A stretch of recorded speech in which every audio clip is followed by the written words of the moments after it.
Hi, I'm Xenia Barnes, and I am so pleased to be here with you today to share a topic that is near and dear to my heart. I want you to think about your first encounter with love. Hopefully, you have that thought in your mind. Now, I want you to think about what trauma means to you. You may be wondering, well, what's the difference and why is this important? These two are important because our perception of love typically is correlated to our encounter with trauma.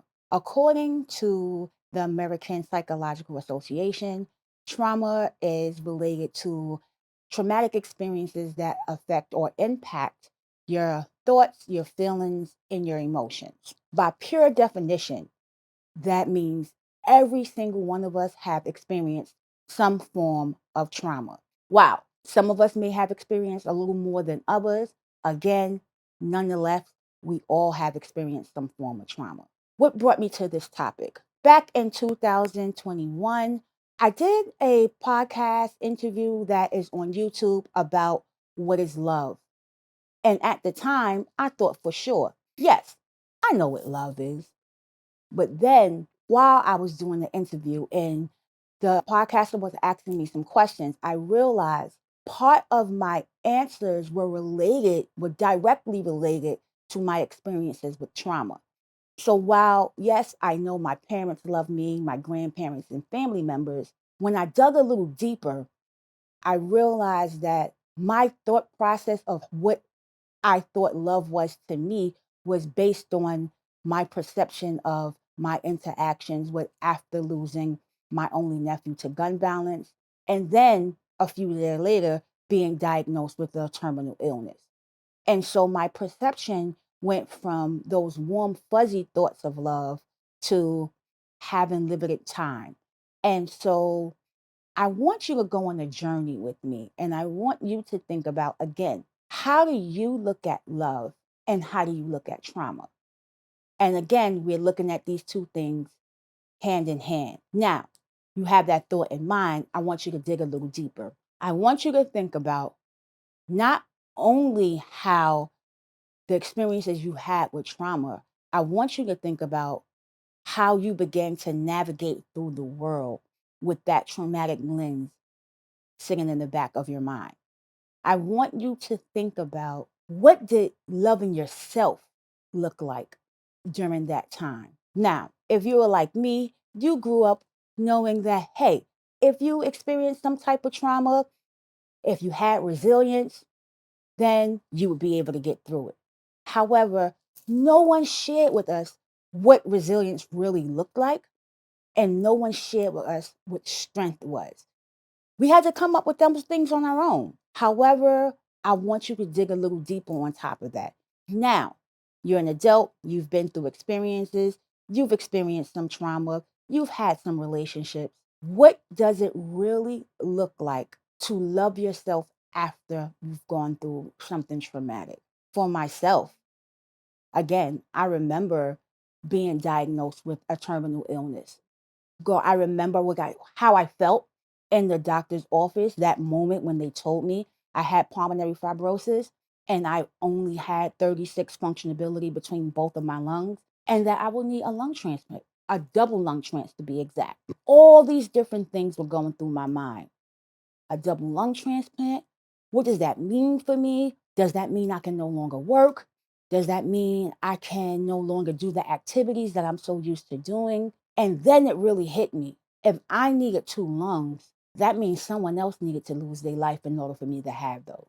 And so, again, that brought me back to wow, how do I navigate through this? And so it took me into a whirlspin of depression. And in order for me to be able to navigate through that, I had to realize what life would look like after knowing that I had these things.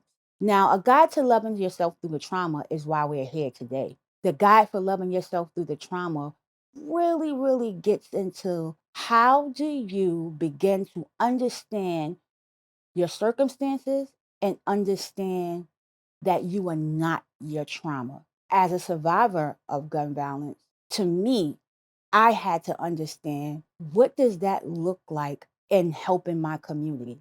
Now, I'm not going to go too deep into social justice, but I do want you to understand how it brought me here today. I want you to realize how depression, anxiety, love, and healing are all bundled up together. I want you to think about, what does love mean to you? What does trauma look like for you from the angle of love and healing? And then what does healing look like to you? On this journey, I have interviewed about 50 women recently, some who have their children and some who have lost their children to gun violence.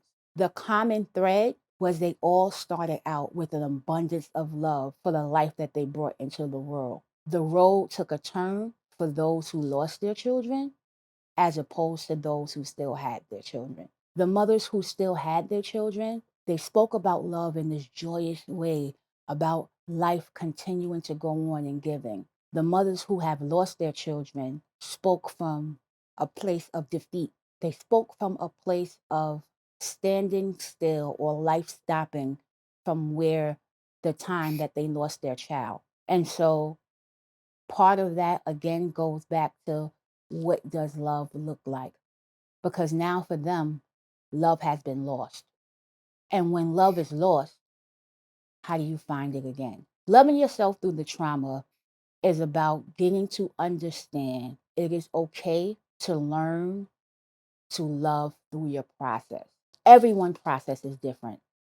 Whether you're processing grief, whether you're processing a divorce, whether you're processing losing a job, everyone has different breaking points.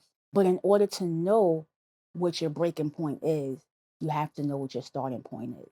I want you to continue to go on this journey, and I want you to elevate your mindset to recognizing that not only are you not your trauma, but you can come through your trauma. And for many people, that is easier said than done. However, when you have the tools or the people surrounding you to do so, things seem a bit easier. So this process looks like identifying boundaries, and not just any boundaries, identifying safe and healthy boundaries, knowing who your circle of people is, the people that you can trust, who are not going to bring things back up and throw it in your face.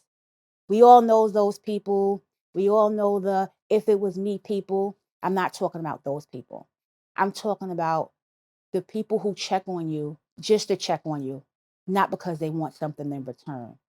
I'm talking about the people who are willing to be a listening ear. While for me, yes, that was my family members and a couple of really good friends. I noticed in going through my process of learning to love myself through my trauma that not everyone has that. And so, again, that led me back to the book, The Recondition, A Guide to Loving Yourself Through the Trauma. I wanted to give back in service of people in my community to teach them strategies and tools of how they identify who those people are for them. And that starts with self awareness. That starts with getting to know yourself so that you can understand the people you can count on and the people you need to be around you. So during this process, it may look like losing some friends. During this process, it may look like taking some time to yourself just to get to know exactly who you are. How many of you have jumped into relationships behind relationships because being lonely just feels too hard? You have to go through that loneliness so that you know what wholeness feels like. If you want to get to understand who you truly are, you have to do the work on yourself. And again, I understand that this is easier said than done. That's why I invite you to think about identifying what your triggers are. And your triggers could be places, it can be people, it can be things, it can even be a song or a scent. But until you know what those triggers are, you are unable to manage your reactions and you're unable to manage your interactions with individuals. And if you're going to really begin to love yourself through the trauma, You definitely have to understand it's so important to limit the amount of access that you allow others to have to your emotional response, your mental well being. And you also have to know what growth aspect that you need to do for yourself so that you're growing mentally, physically, and emotionally.